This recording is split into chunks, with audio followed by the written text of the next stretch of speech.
पन्हाळा तालुक्यातील पोहाळवाडीपैकी पाटीलवाडी इथं अतिवृष्टी आणि वादळी वाऱ्यामुळे मोठं निलगिरीचं झाड जनावरांच्या शेडवर कोसळून सुमारे 60,000 रुपयांचं नुकसान झालंय।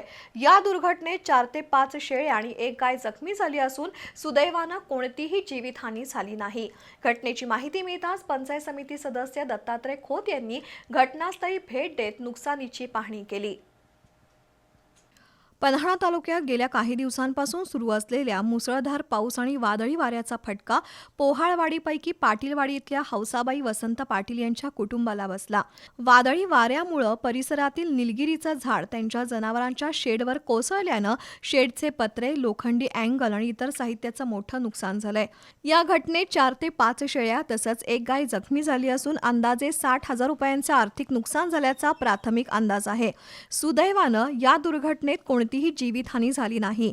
घटनेची माहिती मिळताच पंचायत समिती सदस्य दत्तात्रय खोत यांनी घटनास्थळी भेट देऊन नुकसानीची पाहणी केली। त्यांनी हौसाबाई पाटील आणि त्यांच्या कुटुंबियांची भेट घेऊन धीर दिला।